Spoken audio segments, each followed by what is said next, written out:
End. Yeah. All right, great. Hi, Sa-Roc. My name is Carolyn. I'm here on behalf of WICB, and I'm really happy and excited to be talking to you today. How are you doing?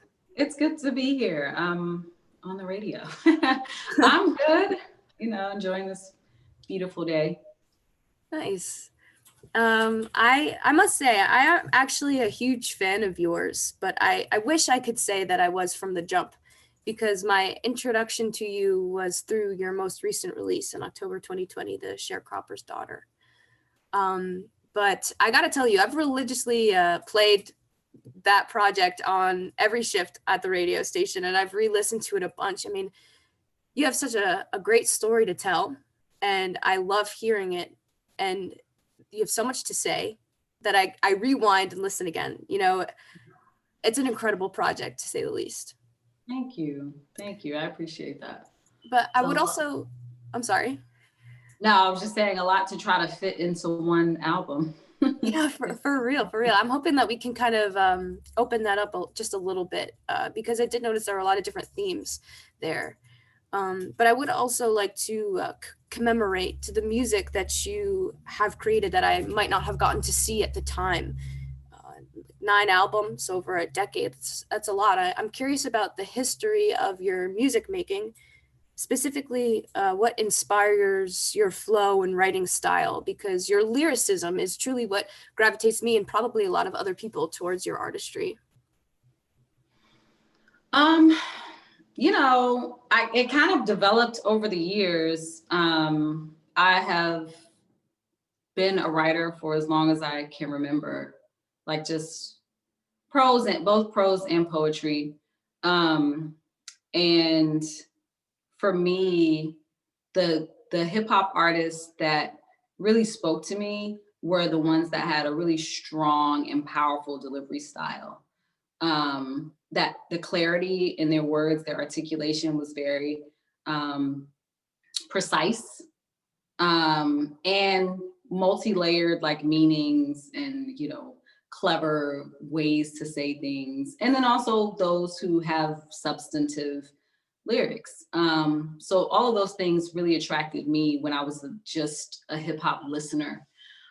So it made sense that once I started writing, like that would be kind of my thing, like, very passionate delivery, super, like my music being an extension of me and the things that I think about in the world, like it being complex, having themes from, kind of metaphysical themes to, sci-fi things to, social justice stuff to, just regular old MC talking ish, So yeah, it's I've released so many projects because I think that when I started, I felt like I had to play catch up because I hadn't had this extensive history in being, a hip hop artist. I discovered that I could do this. I was relatively proficient at rhyming, and then I decided that I was going to do it.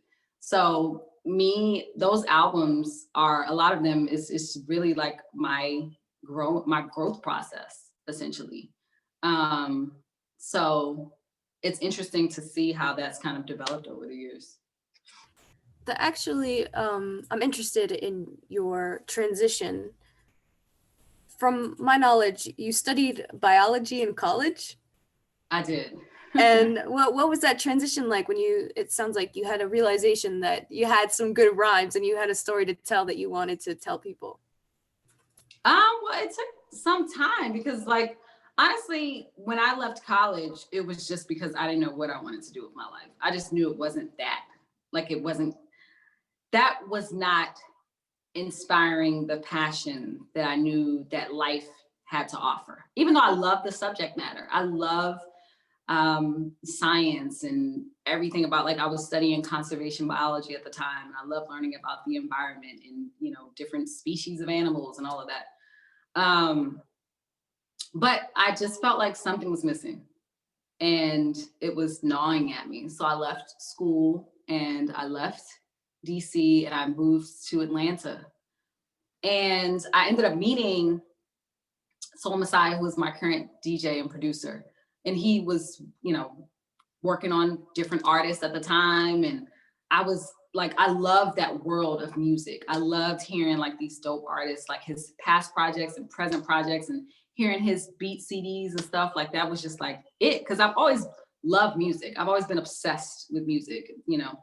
So one day we were in the studio and I just decided to record, or I asked him if I could record one of my poems to his tracks, and he liked it, and we ended up doing some more stuff. And still during this time, I was just like, you know, I didn't have the intention of becoming a hip hop artist. I just was like, oh, let me do this. This is fun. Like, that's kind of what I do. Like, if I'm good at something, I'll be like, okay, I'll try it again. Yeah, let's try this on for size. And it wasn't until like I was kind of thrust upon a stage accidentally at a fundraiser, like a community event, to perform, that I saw like people's reaction to what I was doing. And I was like, this is interesting. Like, and I'd been on stage before. I did theater back in the day and all that. And I was just like, this is interesting. This might be something worth exploring, because it was a huge independent hip hop community in Atlanta at the time. And everybody was doing some kind of music. It was very inspiring.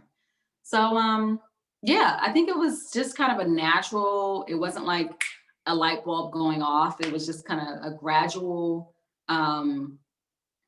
adoption of like flexing this new creative expression, you know? And the rest is history.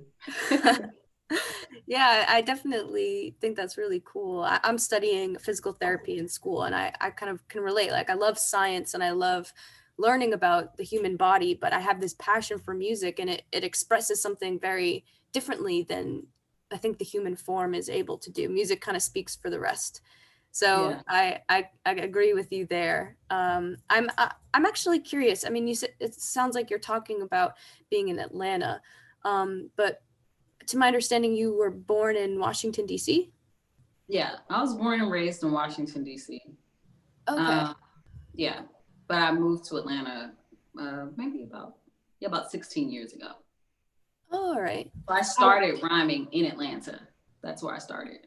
Oh, okay. Do you think that living in Washington, D.C., you know, the capital of our country, do you think that has any influence on the political lyricism that you use at all? Or did that just stem from your own anecdote?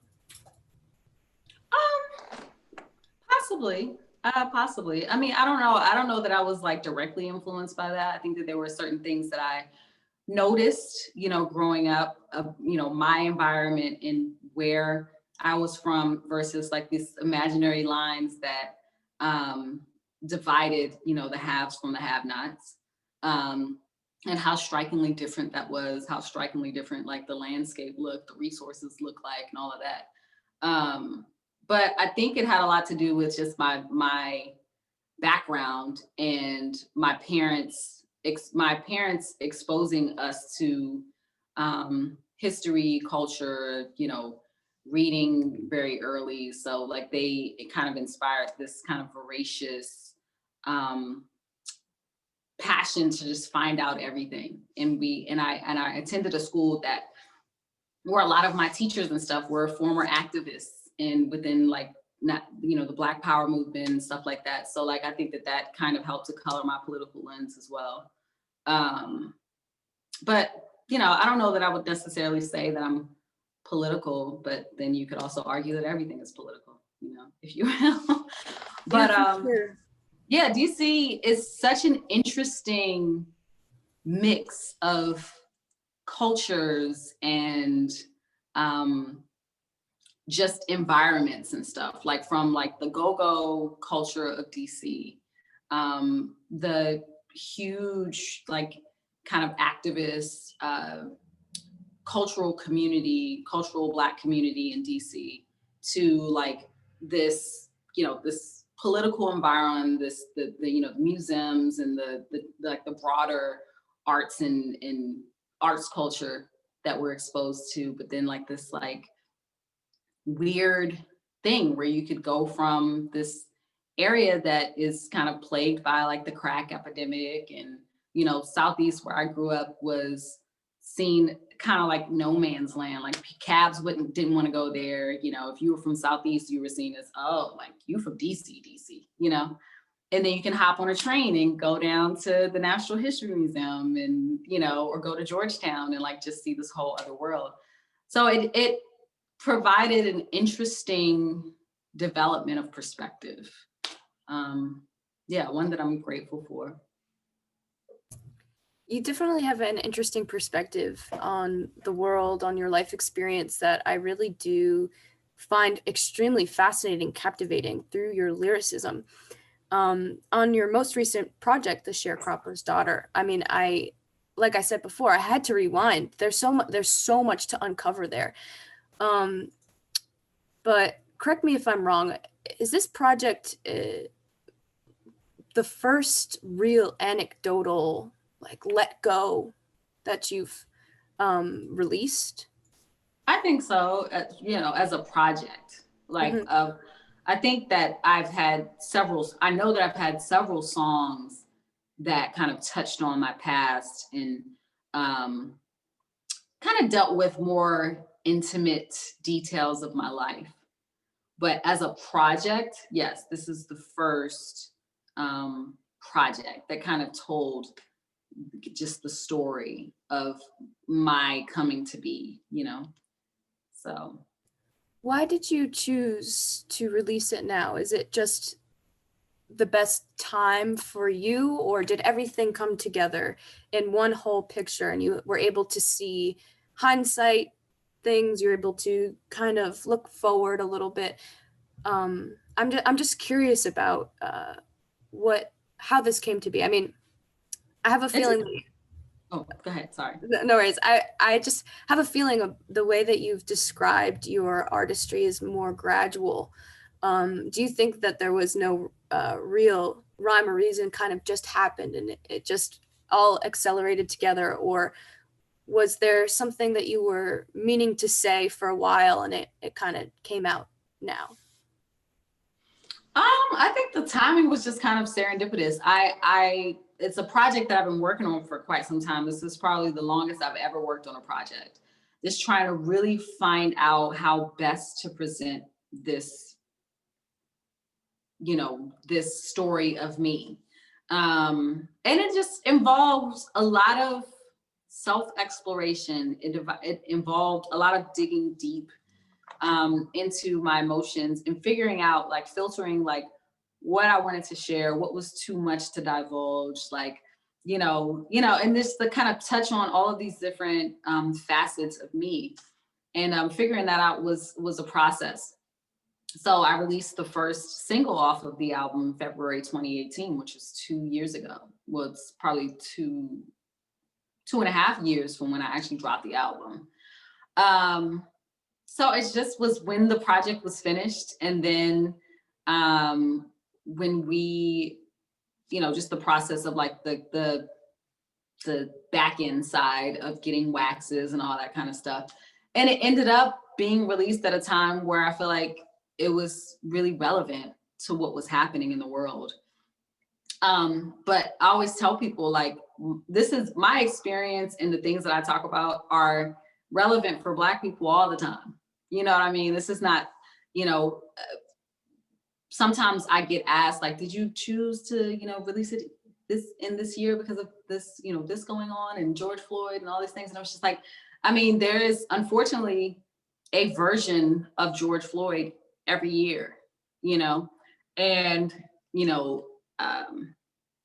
not to minimize or belittle the enormity of what that was, because every life is deserving of being or seeking some justice for, every lost life. But I'm just saying, like, this is an experience that I've unfortunately, time and time again have had to deal with. My story of my father's upbringings and paralleling his background, with this growing up in the South, within this construct of sharecropping, which was essentially modern day slavery, a version of that. and kind of paralleling that with my own experience of being Black in America and what that looks like, and how so many of the things that were happening when he was growing up haven't changed. They've just taken on different forms. They've just been inculcated into different systems and policies. And, you know, so it just, there was a lot to kind of unpack and uncover and figure out how I wanted to articulate, because it was so personal to me. And you're right, like I hadn't really explored that fully before.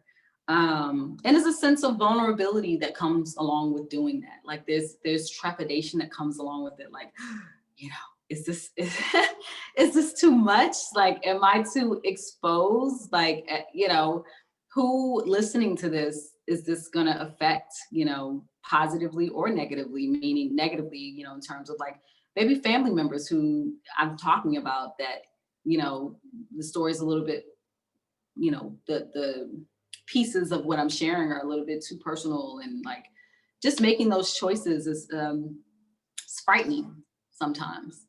So yeah, it was just the timing of processing all of that and presenting it in a way that best characterizes who I am as a person and as an artist. I'm surprised that you speak with a little bit of hesitancy when uncovering vulnerabilities.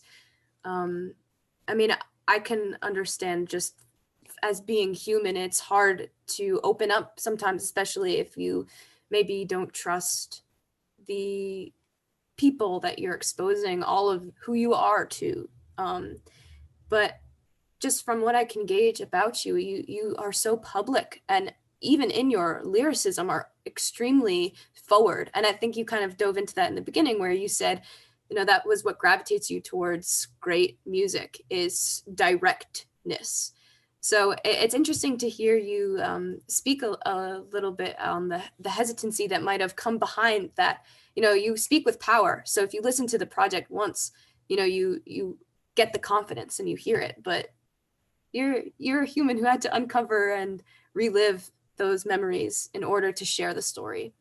So it's definitely a cool behind the scenes thought process that you have just uncovered there. I appreciate that.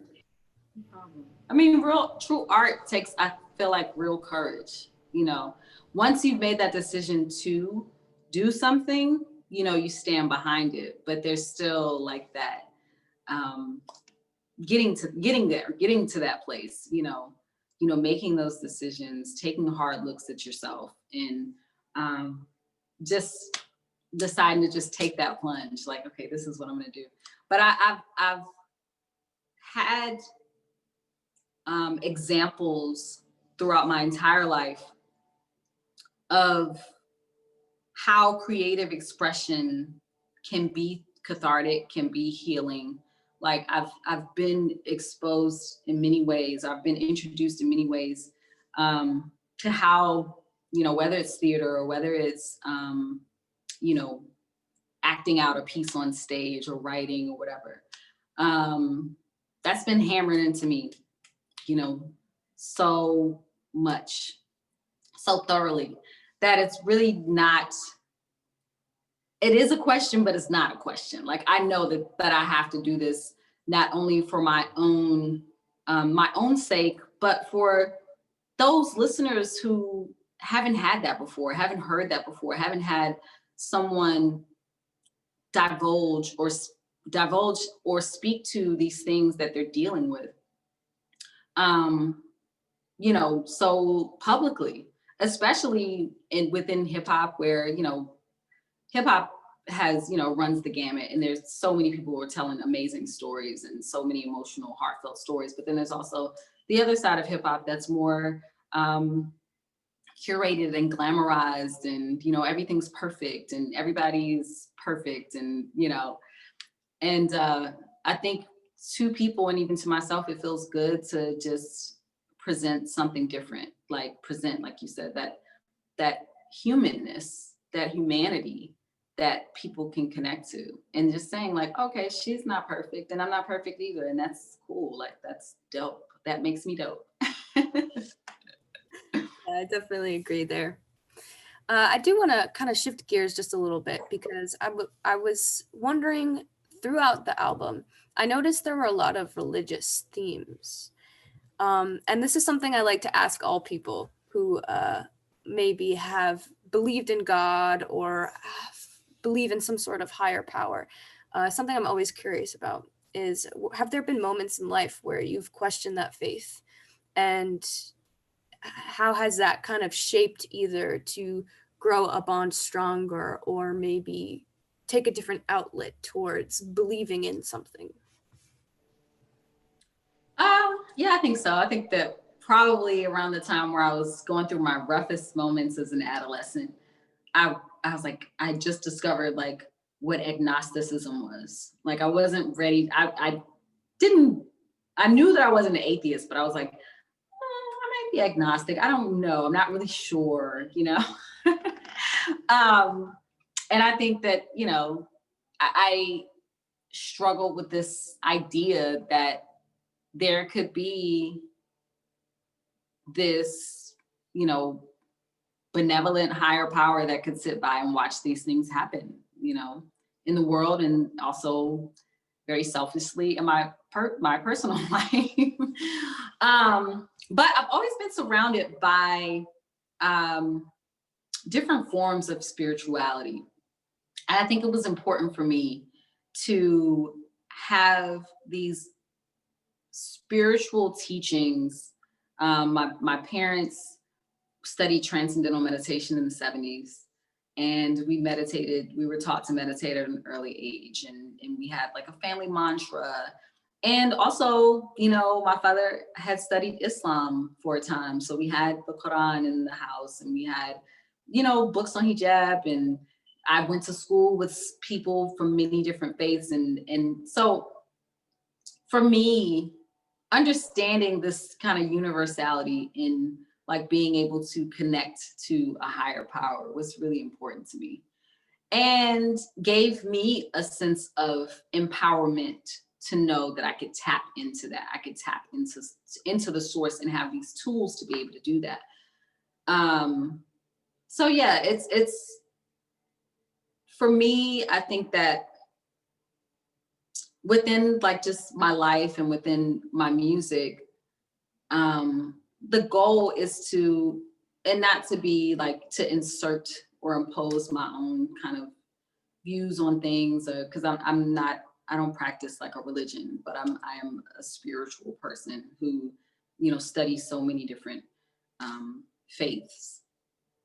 It's important for me to kind of like express that, like our ability to feel empowered by being able to take moments of meditation and reflection and prayer and being able to connect, like, because we are all these beautiful, like, just points of light that, you know, are in essence a facet of the universe, the creator.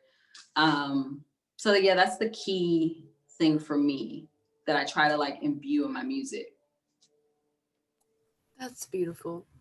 You're so wise. I did want to leave us off with a piece of advice because, like I said, I'm trying hard not to fangirl. I'm such a big fan of you, of all the things that you have to say. I mean, truly, you are incredible. So I did want to leave us off with a piece of advice for women, as you are a pretty powerful woman, a force in the field of your desired field of work. But something that you touched on during the Sharecroppers Daughter was being a woman in a predominantly male dominated field.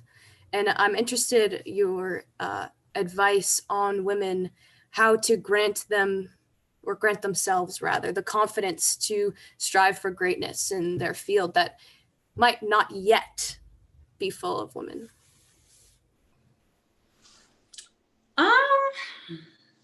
Hmm. It's heavy, but I trust that you can give a little glimpse on how maybe you have done that. I think for me, I didn't approach it in terms of, I didn't focus on the obstacles that were in my way. I understood that they were there. I understood that they were hindrances to me advancing in this career. I understood that I was marginalized within this space. But what I did was just focus on the craft, because the craft, your gift in whatever field, you know, you're in, whether it's art, whether it's, you know, the tech field or whatever, your thing, your brilliance, your genius, your skill, that is what you bring to the table. So, you know, I think it was important for me to just be the best at what I was doing, so that eventually that would speak for itself. And my path, mind you, was probably 3 times as long as it would have been had I been a male. However, my skill level, you know, spoke for itself.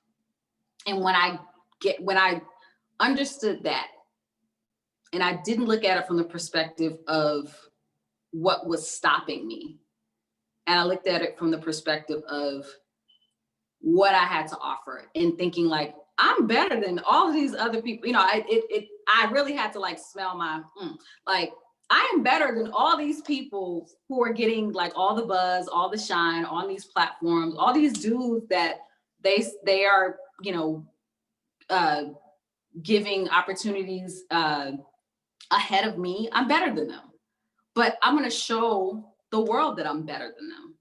And I really feel like just intentionally like putting the energy behind your work, like that really makes it is an affirmation with the universe that like, this is what you are here to do, and it will manifest for you. You know what I mean?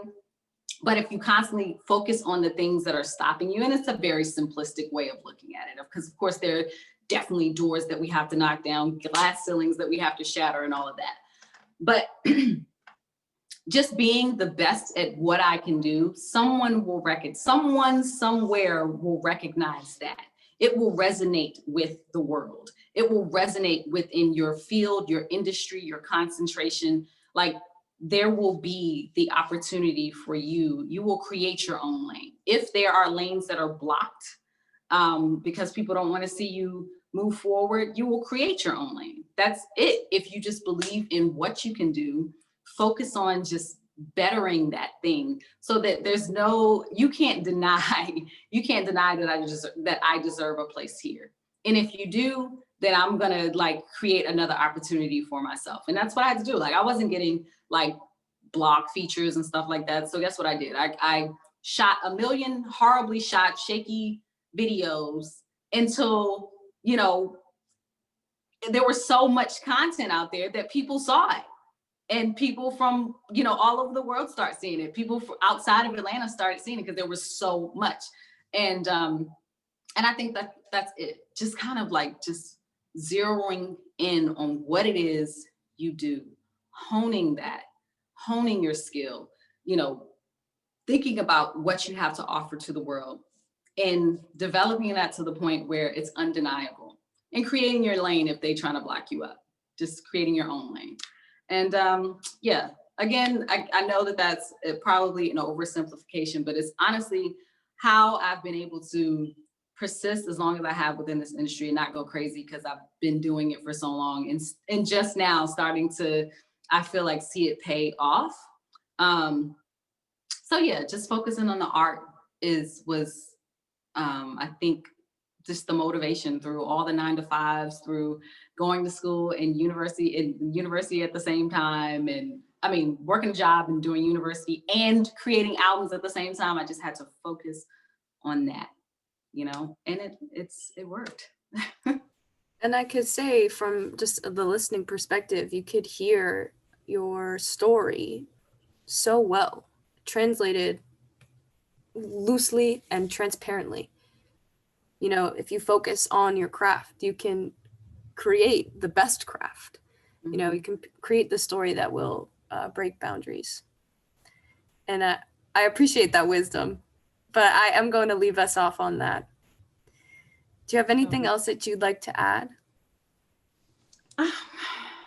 Yeah, just figure out your own story. Because if you don't, someone else will tell it for you. You know, as long as we keep digging and mining, we'll find the treasure within all of that, all of the noise and all of the uncertainty and all of maybe the generational stuff that we've been kind of like burdened with and we have to work through. Like, just keep digging, keep digging. Don't be afraid to face like the things that don't aren't perfect or aren't neat or messy. Like, just keep digging and figure out how best to tell your story to the world. That's what I'm gonna do. Thank you. Well, thank you, Sa-Roc. This has been a really, really, really big pleasure. And I'm glad that we got to talk a little bit about the Sharecropper's Daughter and talk a little bit about your story and, you know, the behind the scenes perspective of being an artist and being a strong, powerful woman. Thank you. I appreciate the conversation on this beautiful Saturday. It just capped it off so nicely. Of course. Thank you so much. Thanks. Have a good day. You too.